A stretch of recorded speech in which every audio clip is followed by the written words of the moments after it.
Hi, this is Ed Cohen, your broadcast host on Global TV and news service of globalbusinessnews.net. I'm in San Diego, California, and our very special leadership coach is a guest, is coach, executive coach, Myriam Callegarin in Milano, Italy. Hello, Myriam. Hi, Ed, and thank you very much for inviting me. It's really a pleasure. We're going to introduce our other guests real quick. Mark Nadich from the U.S., from Chicago, a recently retired pharmaceutical executive. And we have Lucca from Venezia, who's an executive coach. And also online is Waala, based in Oslo, Norway. Thank you very much. We are expecting a few others to join us.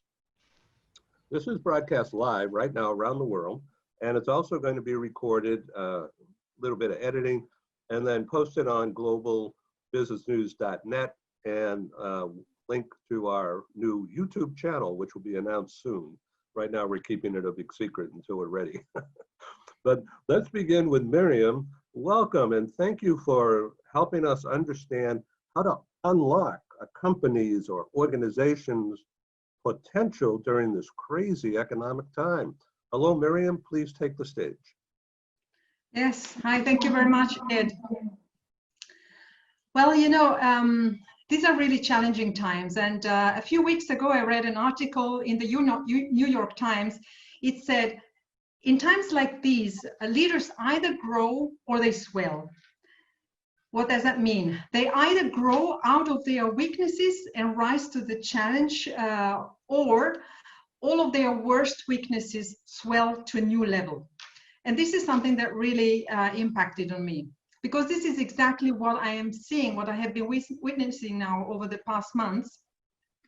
I have been witnessing leaders who are in a constant fight or flight mode. They're stressed out and they are afraid of losing control of their company.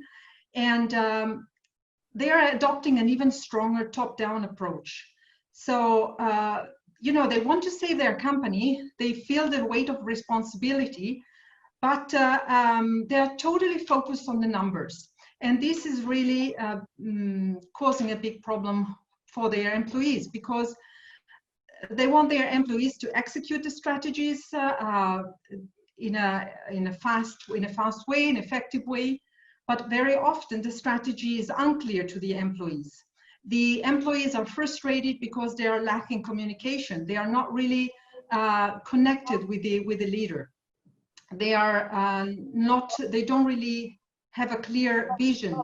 They don't really know what the strategy is really about, or they even may not agree with the strategy. So this causes a sort of separation between the leader and the employees. And this is preventing companies from really unlocking the full potential that they have, because these are very challenging times, but these are also an opportunity. These times are an opportunity for organizations to grow to a new level.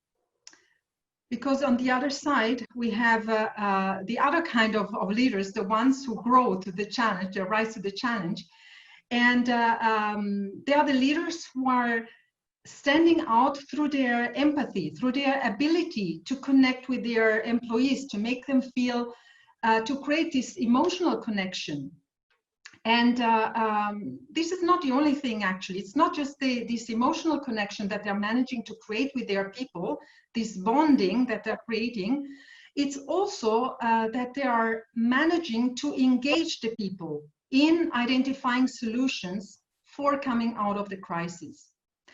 So it's like instead of creating a separation, the leader on one side who's got all the answers and the employees on the other side, you've got leaders who are actually engaging the people in finding solutions, and so they are creating unity. Yeah. Mark, would you like to comment, Mark?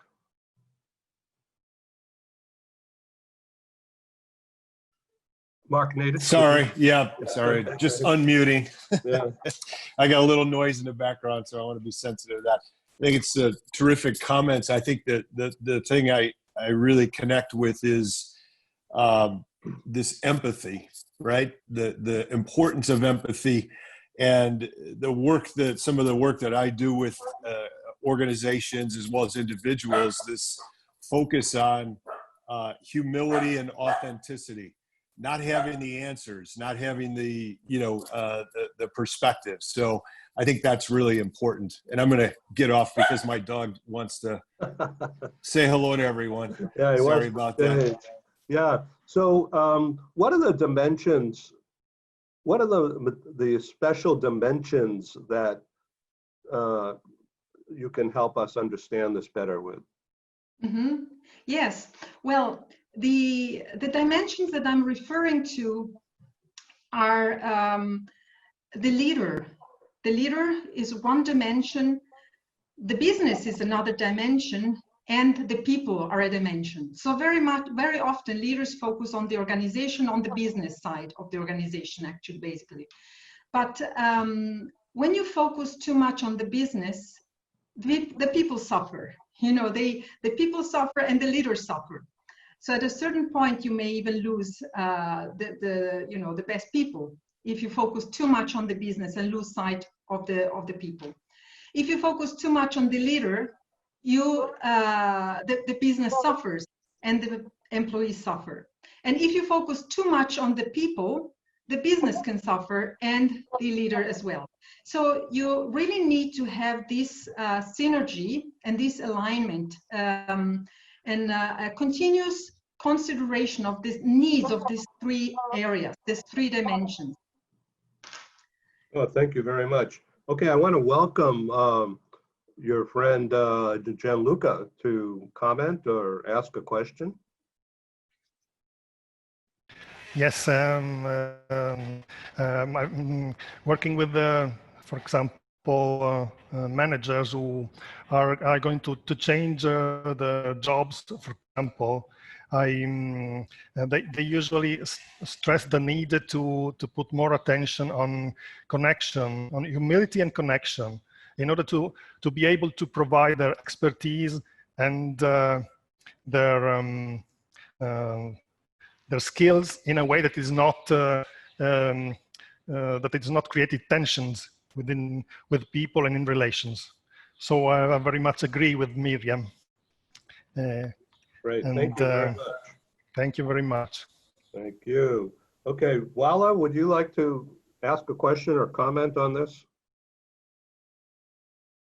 Well, I really resonate with what Myriam and Mark have been saying. And I think what is the common thing that we can say is to acknowledge the uncertainties which are now present in this period of Corona, because things have been happening with extreme or rapid process since last December, while the whole world been set off on pause, actually, basically. And after acknowledging that and empathizing that thing that Mark have been into, and then alignment that Myriam came into the end. So I totally agree. Yeah, so Wala, let me ask you a question about relocations and employee mobility into and out of Oslo during this time. Are you busy? No, I'm fine. Yeah, okay, but is the business activity strong, or is it weak? What we have seen now basically in the market is that they say everything is set off on pause because of especially the uncertainty that is in the market. So the global mobility is shaking, but at the same time, there are people who are stuck. We know that like there are remote workers all over the world who they cannot have they don't have actually the power of going back to their beloved ones, or they have this kind of being stuck in a limbo.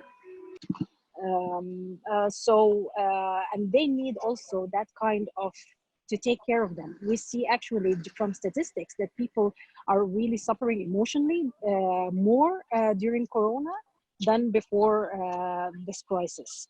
And this can also implement actually lower productivity and effectivity on a market level or a business level.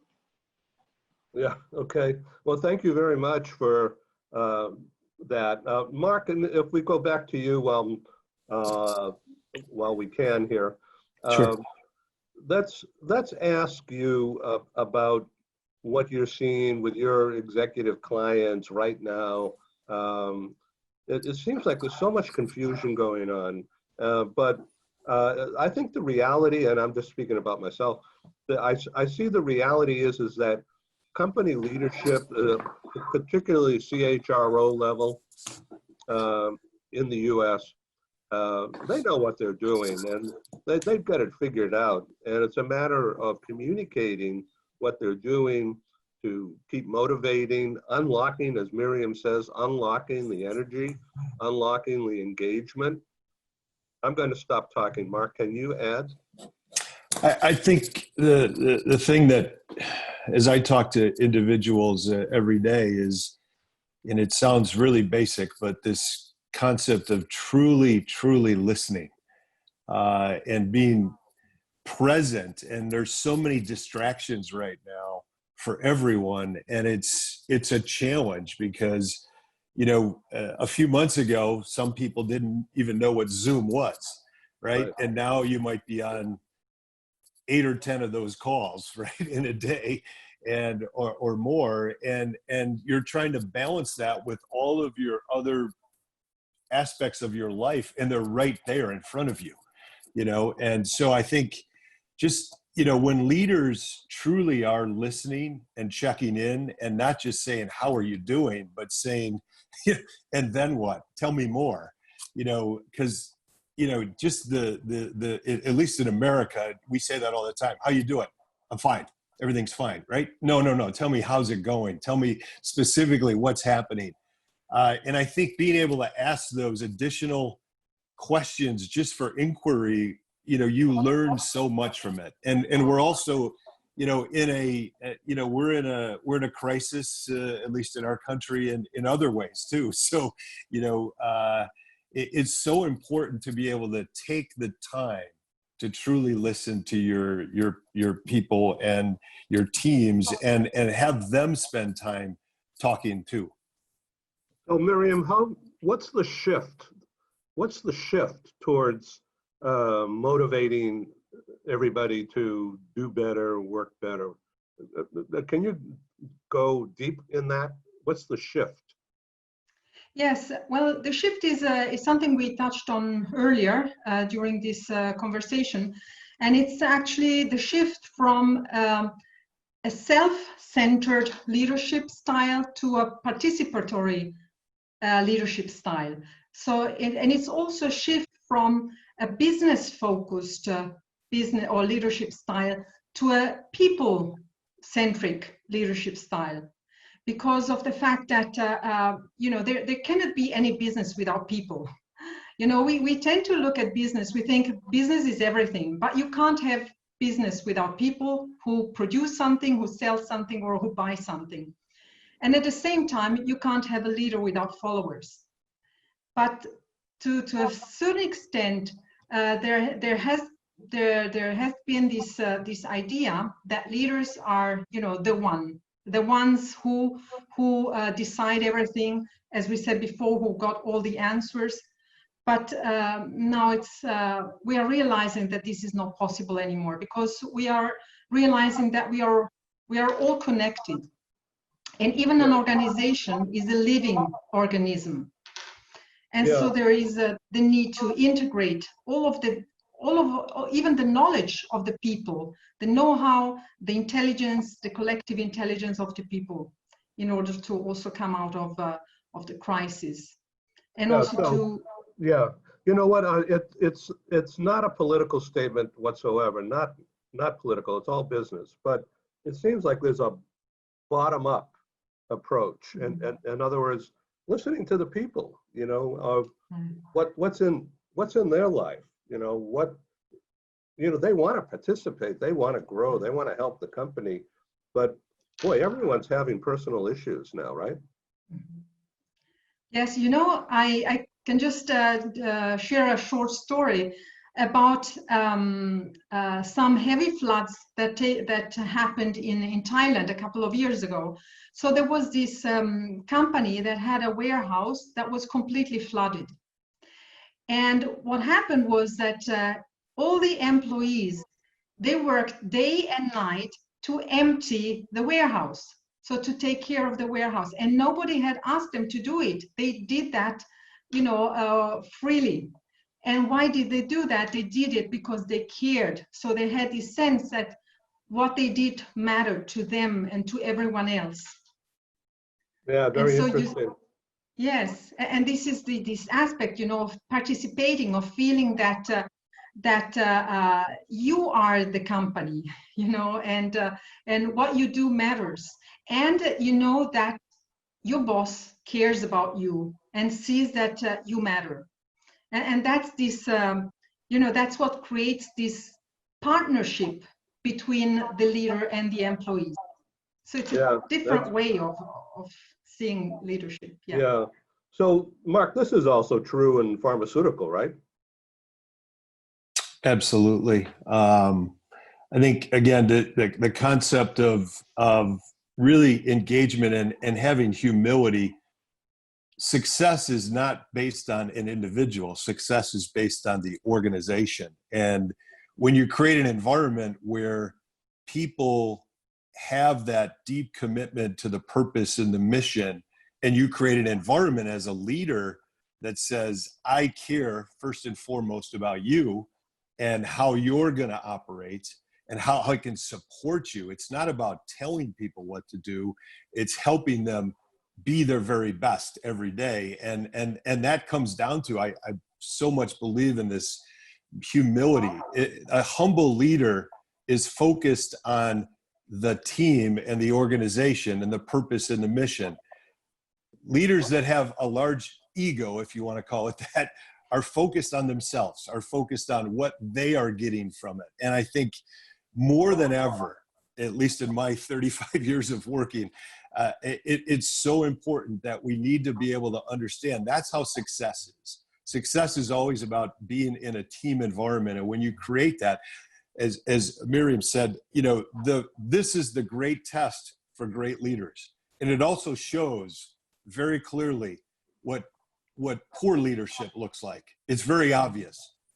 Yeah. So Myriam, a couple of years ago, you sent me a graphic showing the difference between a good leader and a not so good leader, and it's all about the brain, right? How the brain is organized. Do a little deep dive on that for a second. Then I want you to take us into your website and your new leadership approach. Mm-hmm. Yes, so that's actually quite an interesting aspect. So we have, I don't want to get too much into detail, so we'll keep it very simple. But basically, great leaders understand what is happening in people's brains, in their employees' brains, because whatever a person does has an impact on the other person. It can be perceived as a threat, and then there is a sort of shutdown in the brain, where the reptilian part of the brain is actually activated, and even the fight, flight, or freeze response that causes a person, or an employee in this case, to distrust the leader, to build resistance, to want to protect, to want to be safe, and therefore wanting to resist anything or oppose even whatever the leader is saying. And when a leader manages to communicate or to interact with a person in a way that builds trust, that creates a trust response or a pleasurable response in the employee's brain, the employee's brain has a different neurological response. So it's the prefrontal cortex that is activated, the executive brain, which is the intelligent part of the brain, the more evolved one. And that is the part of the brain that is capable of trusting, of building productive relationships, of thinking strategically, of being focused on goals, finding solutions. So basically, a great leader is someone who is capable of bringing out the best in their employee by helping the employee to activate the intelligent part of the brain And how do you do that? How does such a leader do that? By building a trustful relationship with them. So this can even be, you know, simply by communicating transparently. The other person, you know, feels trust. I mean, there are, of course, many ways of building that trust. So now take us into your website and your new leadership, and please mention the fact that you're going to be on American TV, being in the fall. You're going to be interviewed, so tell us about your website, and then tell us about this TV program. Yes, well, my website is www.lajglobal.com. And LAJ stands for Leadership Activation Journey, which is the program that I have created, which I have been utilizing now with individuals and organizations. And yes, and I will be interviewed by Fox TV in autumn about it, and about the leadership model that I have created that is at the base, that is the basis of the leadership activation journey, and I'm very excited about it. Well, this is great. It's really an honor to have you, and I wish you well in your new pursuits. Mark, do you want to say something in summary here? I would just say that I think I'm excited to learn more about the journey. So that's great. And I think, you know, the importance of what you said is trust. Okay. And I think I use this, and it's a kind of a universal model, but called the trust model. And it's amazing when you just show this, it's kind of in an org chart manner, and you give it to a CEO and you say, how do you think that, you know, you might be being perceived, not only with your immediate team, but with the broader organization, and, you know, do some reflection on that. And it's a very interesting little process. And one of the boards that I'm on, we went through this as part of our succession process, and they found it to be incredibly impactful, because they started to think about all the things that maybe they're doing that is either building or enhancing trust, or also not. And so I think that, you know, the trust is such core, and as you said so well, that, you know, you have to be able to build it. Once you build the trust, then the other things can follow. Great. Okay. Gianluca, do you want to add something?